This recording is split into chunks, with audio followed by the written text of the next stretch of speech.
कि जैसे अपना जितने भी निवेशक बेचारे जो परेशान आज से 2014 से कंपनी बंद कर दिया गया है, जिसको चिट फंड नाम दिया गया है। चिट फंड नाम नहीं था, ये कंपनियों का नाम था, चल रही थी और सभी कंपनियां बाकायदा पैसा वापस कर रही थी।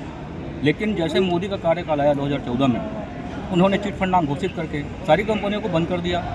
बंद करने से हमको कोई रंजिश नहीं है, कोई गिरफ्तारी नहीं, उसका जो भी कारण होगा हमको उनसे मतलब नहीं। हमको पब्लिक का पैसा जो फंसा है, हमारा पैसा जो फंसा है, निवेशकों का जो पैसा फंसा है, वो वापसी मिलना चाहिए। पहले उसको वापसी कराते, फिर बंद करते। बंद कर दिए हैं, ठीक है। उसके तहत अपना एक कानून भी बनाया है, बर्ड्स एक्ट नाम है उसका। बर्ड्स एक्ट कानून के अंदर उसको 180 दिन में पैसा वापसी का गारंटी दिया गया है। उस कानून को लागू करें। पैसा कहाँ पे है? पैसा पूरा हमारा जो जितना भी खाते में था, सरकार के खाते में है, वो सब सीज कर दिया गया है। तो अभी ये जो पैसा है वो रिजर्व बैंक में नहीं है, कोई बैंक में नहीं है, ये फाइनेंस मिनिस्ट्री के अंडर पे है। हाँ। तो ये फाइनेंस मिनिस्ट्री कम से कम पूरे भारत देश में 50 करोड़ से ज़्यादा लोग ठगी के शिकार 50 करोड़ 50 करोड़ से ज़्यादा लोग ठगी का शिकार हुए हैं। और ठगी नहीं था, 5 कंपनियां थी इसके अंदर। कई कंपनियां थी इसके अंदर। कंपनी का नाम बताइए। सागा कंपनी साई प्रसाद मूर्ति लिमिटेड, सागा की 7 कंपनियां, गरिमा रियल एस्टेट से इस कंपनियों के माध्यम से जमा किया गया है। हाँ। जो अभी सरकार सीज कर चुकी है। उस पैसे को पब्लिक में एक पाई वापस कर दे, हमारी मांग यही है और कुछ नहीं। बस एक कानून बनाए हैं, उसके नियम के तहत कानून को उसमें वापसी करें। हमको अलग से उसमें कोई लड़ाई और झगड़ा नहीं है। सरकार से हमें बस यही मांग है कि बस एक कानून लागू करें, जल्दी करें। उड़ीसा में आज पैसा मिलना शुरू हो चुका है पब्लिक का। उड़ीसा सरकार ने बोला कि मोदी गारंटी कोरोना के तहत हमने वो निकाला था योजना, उसके तहत हम वापसी कर रहे हैं। तो उड़ीसा में वहाँ पर जो है इन्होंने कलेक्टर साहब, SDM, तहसीलदार और जब जो कोरोना काल आया तो स्वास्थ्य विभाग के लिए हमारे यहाँ की कंपनी के मैनेजर ने एम्बुलेंस गिफ्ट की स्वास्थ्य विभाग के लिए। तो वहाँ उनके डॉक्टर और SP साहब, कलेक्टर साहब, तहसीलदार, सारे अधिकारीगण वहाँ मौजूद रहे। तो जब से हमारे सारे लोगों, पढ़े लिखे लोगों को तो कभी विश्वास जाग गया कि जहाँ जब पूरी सरकारी अथॉरिटी काम कर रही है, सब इनका उद्घाटन कर रहे हैं, तो निश्चित ही इसमें सत्यता है। और जब कोई ऑनलाइन देखता था तो उसकी पंजीकरण सरकार से रजिस्टर्ड पाया जाता था। तो सब लोगों ने भरोसा किया और सारे गरीब लोगों ने या सभी लोगों ने पैसा अपना जमा किया और आज तक वो पैसा घर चढ़ गया। हमारे एजेंटों ने आत्महत्या की, इसी कारण से हम सब लोग यहाँ इकट्ठे हुए। तो कितने क्या मांग है सरकार से? क्या मोदी से क्या चाहते हैं आप लोग केंद्र सरकार से? हम सरकार से ये चाहते हैं हमारे सभी गरीब आदमियों का पैसा दिया जाए और एजेंटों की सुरक्षा की जाए, क्योंकि पैसा एजेंट ने उठाया है तो बड़े ऊपर के लोगों को कोई नहीं समझता। हमारी माताएं बहनें एजेंट थी, हमारे भाई साहब पैसा घोटाला हुआ। घोटाला तो बहुत करोड़ों में हुआ, हजारों करोड़। हम आदर्श क्रेडिट कोऑपरेटिव कंपनी में काम कर रहे थे। सागा ग्रुप का ये। हाँ, आदर्श। और वहाँ जो है सर पैसा जो है बताया कि मतलब कंपनी में जुड़ जाइए और उसके बाद जो है यहाँ पैरेंसी बहुत है, बहुत क्लियर है। उसके बाद जो पेमेंट हो रहा था, फिर बाद में जो है कंपनी बंद कर दी गई और सबका जो है पैसा जो है मिल नहीं रहा है। सब परेशान है लोग और एजेंट को भी परेशान कर रहे हैं। रजिस्ट्रेशन नंबर देके खोली गई थी कंपनी, अच्छी भली चल रही थी, पेमेंट हो रहा था। बाकी 14 और 15 से जैसे मोदी सरकार आई 3 लाख कंपनी एक दिन में बंद कर दी गई। मोदी सरकार कहते हैं मैंने 3 लाख कंपनी बंद करी, किसी की चूनी निकली। तो मोदी सरकार ने जब कंपनी बंद करी तो हमें उससे कोई लेना देना नहीं, पे पब्लिक का पैसे देना चाहिए। पहले जब रजिस्ट्रेशन नंबर दे के कंपनी चालू करिए, PACL है, GCA मार्केटिंग है, अन्य KBCL है, आदर्श है, कोऑपरेटिव है, अन्य प्रकार की कंपनियाँ हैं कि 3 लाख कंपनी एक दिन में बंद करने का मायना रखती है। सब बेरोजगार हो गए। अधिकतर सबसे ज़्यादा पहले एजेंट लोगों के ऊपर मार पड़ी है। एजेंट लोगों का हमें चाहते हैं कि गवर्नमेंट सबका भुगतान करे, एजेंटों की सुरक्षा करे और एजेंटों के लिए जैसे पब्लिक के पैसे लाते थे, एजेंट को लाते थे, कंपनी में जमा करके पब्लिक को रसीदें देते थे। बाकी पार्टी हैं जो पब्लिक एजेंट को ही जानती है, कंपनी को बहुत कम जाके जानते हैं किस में जमा कर रहे हैं, किस में नहीं कर रहे। ये हमारे लिए रसीदें दे रहे हैं। रजिस्टर जो भी रसीदें देते हैं उसमें रजिस्टर इल्ज़ाम में JC काट चुका हूँ। बाकी अभी तक केस चल रहा है 8 साल से। पब्लिक कहती है 10 करोड़ खा गई। मैं तो खुद एजेंट था, किसी से बोला था थानेदार से, मैंने 100 रुपये का इल्ज़ाम बताओ मेरे ऊपर। किसी से 100 रुपये खाया हो तो उसके लिए रसीद नहीं दी होगी, उस पैसे को हम खाए हैं। बाकी प्रत्येक के लिए रसीद दी है। सभी एजेंट है, मैं भी खुद भी एजेंट हूँ कंपनी में। और जो भी एजेंट वर्कर है वो तो किसी से जालसाजी करके किसी ने मेरे ऊपर इल्ज़ाम लगाया, तो उस हिसाब से पब्लिक के थानेदार के लिए गरीबों का पैसा वापस होना चाहिए, क्योंकि गवर्नमेंट ने ही कानून बनाया, लाइसेंस दिया, लाइसेंस देकर जमा कराया लोगों से पैसा। आज सारी कंपनियों को बंद करा करके और भुगतान नहीं दे रही है। कितनी कंपनियां भाग गई? अरे 3 लाख कंपनियों को एक साथ गवर्नमेंट ने बंद कर दिया, मोदी सरकार ने। अब 3 लाख कंपनियों के दर दर भटक रहे हैं लोग। कानून बना दिया, उसको लागू करके नहीं कर रहे हैं लोगों का पैसा। तो आप लोग के भी पैसे चले गए, फंस गए उसमें? पैसे आपके भी फंस गए उसमें? जी, हमारा भी 50 लाख रुपए फंसा हुआ है। कहाँ से हैं? हम प्रयागराज जी, ग्वालियर मध्य प्रदेश से आया हूँ और मेरी HBN नाम की एक कंपनी थी जिसमें वहाँ के लोगों का करोड़ों रुपया उनने ठग लिया है, उनकी संपत्ति भी इनने हड़प कर ली है। लेकिन मालिक ने संपत्ति इनको दे दी है, इनने कुछ संपत्ति बेच भी दी है, लेकिन बेच के जो पैसा आया है ये पैसा क्यों नहीं बांट रहे, इसमें मेरे को समझ में नहीं आ रही। ऐसे ही सारा कंपनी ने पैसा दे दिया, करोड़ों रुपया, 15 साल हो गए उसको रखे हुए हैं, और भी कंपनियों ने बेच के उनको पैसा दे दिया और वो खरबों रुपये ये रखे हैं, लेकिन पब्लिक को नहीं बांट रहे। ये मेरी बात समझ में नहीं आ रही। पब्लिक को पैसा दें, अगर दे रहे हैं तो 1-1, 2-2 हज़ार दे रहे हैं, इससे देने से क्या होगा? अगर उनको पूरा पैसा दो, और ये जो 1-2 हज़ार रुपये भी बांट रहे हैं, ये पैसा सिर्फ अपने जेब से नहीं बांट रहे, जो गरीबों का पैसा इकट्ठा कंपनियां कर रहे हैं उसका इंटरेस्ट ही ये बांट रहे हैं, जो मान लो उसी पैसे से ये सरकार चला रहे हैं। मेरा यही गुहार है आपके माध्यम से, पब्लिक का पैसा है, जो उनकी मेहनत का पैसा है, जो पैसा वापस करने की कृपा करें, यही हमसे विनती है उस सरकार के माध्यम से कर रहे हैं। तो प्रत्येक जिले के DM को, या ऐसे समझो राज्यों की राजधानियों को, या मुख्यमंत्रियों को, या प्रधानमंत्री को, सब जगह हमारे लाखों नहीं तो कम से कम हजारों तो पहुंच गए। तो ज्ञापन तो हमने दिया। आज का ज्ञापन जो है वो माननीय राष्ट्रपति महोदया का है।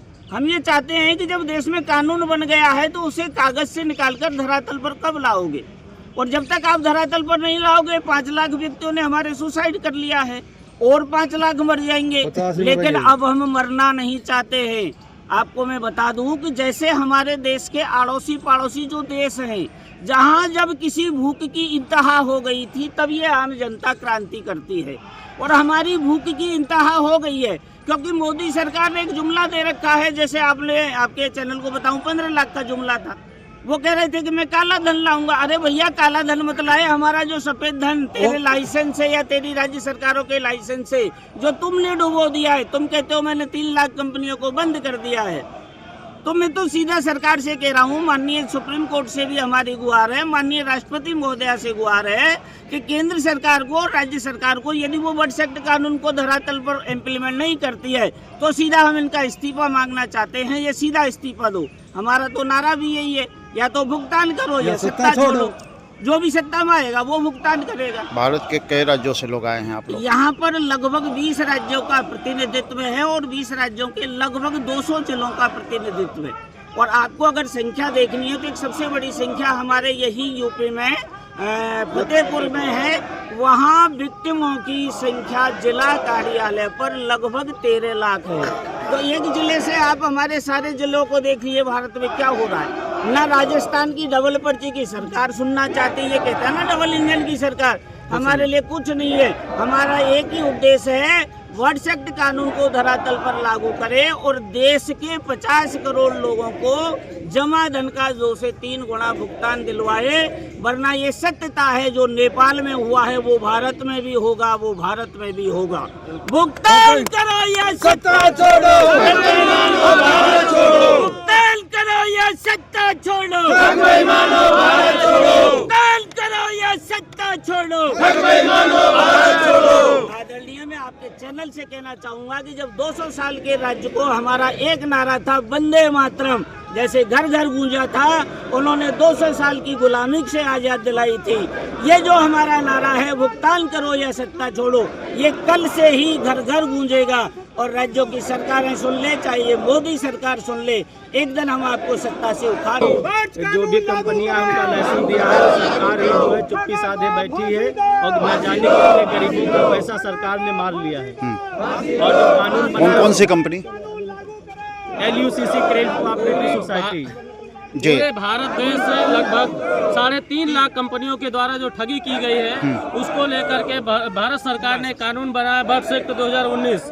उस कानून के तहत सभी निवेशकों का भुगतान होना है लेकिन सरकार 2019 में कानून बनाने के बाद आज 7 साल पूरे हो रहे हैं, अभी तक के इस कानून का इम्प्लीमेंट नहीं किया गया है। उसी को लेकर के आज पूरे देश से हमारे ठगी पीड़ित साथी आज जंतर मंतर पर प्रोटेस्ट कर रहे हैं और अगर ये कानून लागू नहीं हुआ तो हम लोग ये बहुत ही व्यापक रूप से धरना प्रदर्शन करेंगे और सरकार को उखाड़ फेंकने का काम करेंगे। सरकार को ज्ञापन दिया आपने?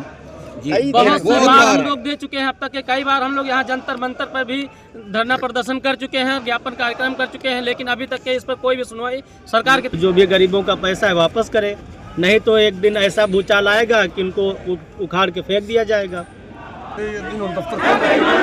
लोगों को धोखा देकर ब्याज रेट ऑफ इंटरेस्ट ज़्यादा देकर और आखिर में 24 में दफ्तर बंद करके भागे। सारा जनता पैसा गरीब आदमी पैसा भागे। कितने लोग इफेक्टेड हुए? कम से कम हमारे सोनभद्र से लाखों आदमी इफेक्टेड हुए। लाखों एक ही कंपनी से? एक ही कंपनी। वो मतलब ये भी कह सकते हैं कि हमारी चुनौती में अभी उतना बल नहीं है जिससे सरकार डरे। हमारी संख्या कम रह जाती है।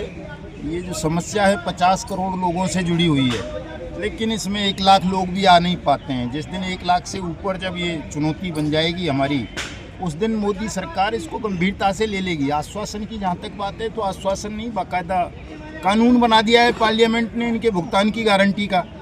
तो हमारी लड़ाई भी उस कानून के लिए है कि भी उस कानून को इम्प्लीमेंट कर दो। अगर आपने कानून बनाया है तो नहीं कर सकते हो तो सरकार छोड़ दो, हम खुद कर लेंगे। एसटी में शासन के जितने भी अंग हैं, चाहे सुप्रीम कोर्ट हो, सुप्रीम कोर्ट नहीं मतलब न्यायपालिका, उसमें सुप्रीम कोर्ट भी इंक्लूड होता है, या विधायिका हो या कार्यपालिका हो या प्रशासन हो, 4 ही अंग होते हैं ये शासन के। चारों अंग हमारी दृष्टि में अपनी विश्वसनीयता खो चुके हैं। हम उन पर भरोसा नहीं करते किसी पे भी, न उनसे किसी से देखभाल संरक्षण की अब हमारी मांग है। हमारा अवज्ञा आंदोलन चल रहा है, हम शासन की किसी बात को नहीं सुनेंगे, किसी भी अंग की को।